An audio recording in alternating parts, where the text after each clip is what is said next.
سن 1857 ہندوستان کی تاریخ کا وہ صفحہ ہے جو خون کے چھینٹوں سے اب تک لال ہے۔ 1857 جو کہ ہندوستانیوں کی انگریز کے خلاف پہلی آزادی کی مسلح جنگ تھی، اسے انگریزوں نے جنگ غدر کا نام دیا۔ ایسٹ انڈیا کمپنی نے ہندوستان کی تمام صوبے اور کئی ریاستوں کو ایک کے بعد دیگر اپنی حکومت میں شامل کر ہی لیا تھا، جس کی وجہ سے ہندوستانیوں کے دل میں کمپنی کے متعلق شکوک پیدا ہو گئے۔ اور اس کے علاوہ ان دنوں کارتوس جو فوجیوں کو دیے جاتے تھے وہ عام خیال کے مطابق سور اور گائے کی چربی سے آلودہ تھے، اور انہیں بندوقوں میں ڈالنے سے بیشتر دانتوں سے کاٹنا پڑتا تھا۔ ہندو اور مسلمان فوجی سپاہیوں نے اسے مذہب کے منافی سمجھا اور ان میں کھلبلی مچ گئی، اور جن سپاہیوں نے ان کارتوس کو استعمال کرنے سے انکار کر دیا ان کی فوجی وردیاں اتار کر انہیں بیڑیاں پہنا دی گئی۔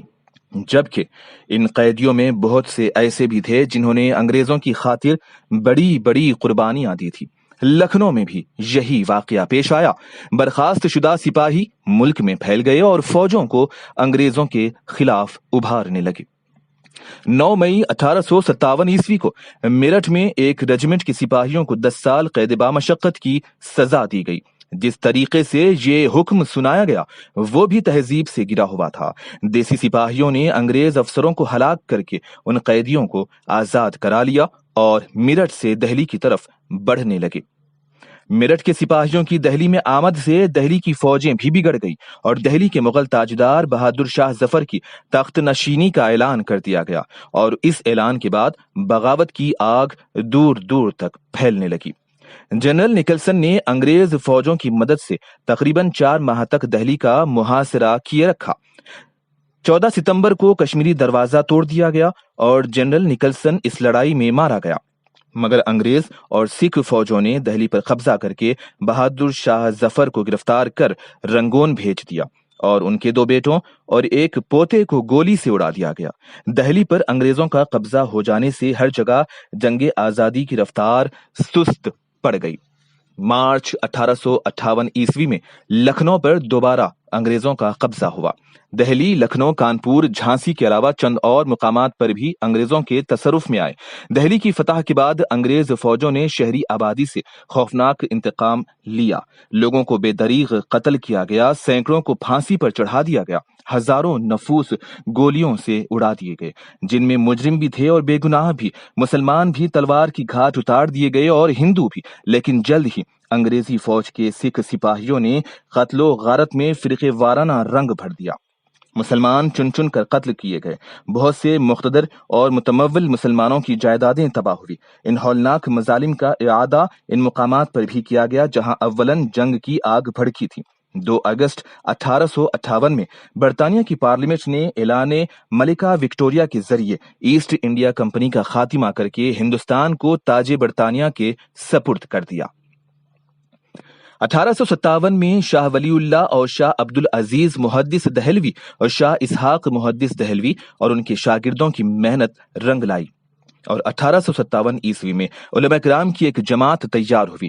ان میں مولانا احمد اللہ شاہ مدراسی، مولانا رحمت اللہ کیرانوی، مولانا فضل حق خیرآبادی، مولانا سرفراز حاجی امداد اللہ مہاجر مکی، مولانا رشید احمد گنگوہی، مولانا قاسم نانوتوی، حافظ ضامن شہید اور مولانا منیر نانوتوی خاص طور پر یہاں قابل ذکر ہیں۔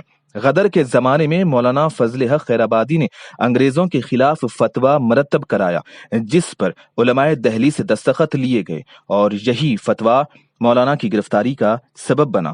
جب مولانا پر مقدمہ چلا اور جہاد کے فتوے کی عدالت نے توثیق چاہی تو مولانا نے کھل کر کہا، فتویٰ میرا ہی مرتب کیا ہوا ہے۔ 1857 میں شاملی ضلع مظفر نگر کے میدان میں علماء نے انگریزوں سے باقاعدہ جنگ کی، جس کے امیر حاجی امداد اللہ مہاجر مکی مقرر ہوئے، اور اس کی قیادت مولانا رشید احمد گنگوہی، مولانا قاسم نانوتوی اور مولانا منیر نانوتوی کر رہے تھے۔ 1912 میں ریشمی رومال تحریک کی ابتدا ہوئی، جس کے بانی فرزند اول دارالعلوم دیوبند تھے، جن کو دنیا شیخ الہند حضرت مولانا محمود حسن دیوبندی کے نام سے جانتی ہے۔ آپ انگریزی حکومت اور اقتدار کے سخت ترین مخالف تھے۔ ٹیپو سلطان کے بعد انگریزوں کا ایسا دشمن اور مخالف دیکھنے میں نہیں آیا۔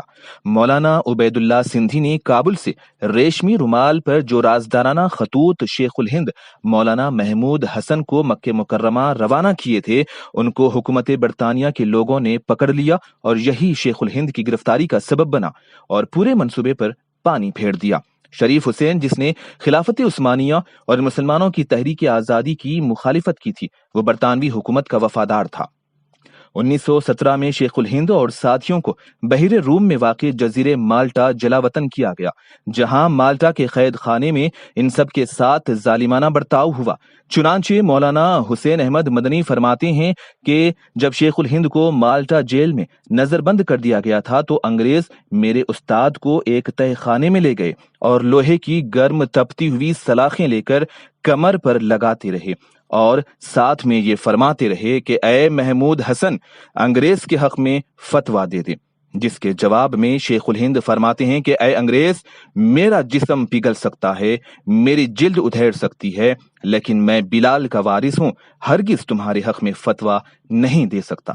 1919 میں جلیان والا باغ سانحہ، جس میں کئی افراد ہلاک ہوئے، انہی ایام میں تحریک خلافت وجود میں آئی، جس کے بانی مولانا محمد علی جوہر تھے، اور اس تحریک سے ہندو مسلم اتحاد عمل میں آیا۔ گاندھی جی، مولانا محمد علی جوہر اور مولانا شوکت علی اور مسلم رہنماؤں کے ساتھ ملک گیر کا دورہ ہوا۔ 1920 میں گاندھی جی اور مولانا ابوالکلام آزاد نے غیر ملکی مال کے بائیکاٹ اور نان کوآپشن کی تجویز پیش کی، جو کہ بہت ہی کارگر ہتھیار تھا، جو کہ جنگ آزادی اور قومی جدوجہد میں استعمال کیا گیا، اور انگریز حکومت اس کا پورا نوٹس لینے پر مجبور ہوئی، اور اس کا خطرہ پیدا ہوا کہ پورا ملکی نظام مفلوج ہو جائے اور عام بغاوت پھیل جائے، اور یہ آثار انگریزی حکومت کے خاتمے کی پیشن گوئی کر رہے تھے۔ 1921 میں موپلا بغاوت، 1922 میں چورا چوری میں پولیس فائرنگ، 1930 میں تحریک سول نافرمانی ونمک آندولن، 1942 میں ہندوستان چھوڑو تحریک، 1946 میں ممبئی میں بحری بیڑے کی بغاوت کی حمایت میں ہونے والے مظاہروں پر پولیس فائرنگ کے دوران ہزاروں مسلمان شہید ہوئے۔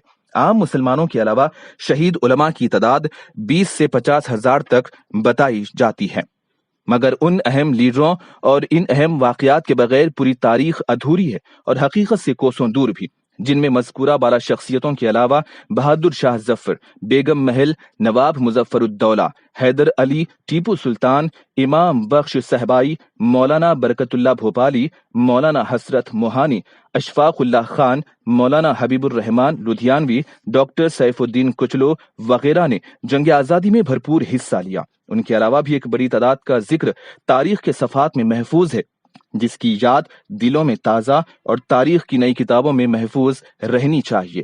غرض ہر طرح ہر موقع پر مسلمان جنگ آزادی میں برابر شریک رہے، جن کو آج فراموش کیا جا رہا ہے۔ جب پڑا وقت گلستان پہ تو خون ہم نے دیا، جب بہار آئی تو کہتے ہیں تیرا کام نہیں، ہمارا بھی خون شامل ہے تزئین گلستان میں، ہمیں بھی یاد کر لینا چمن میں جب بہار آئے۔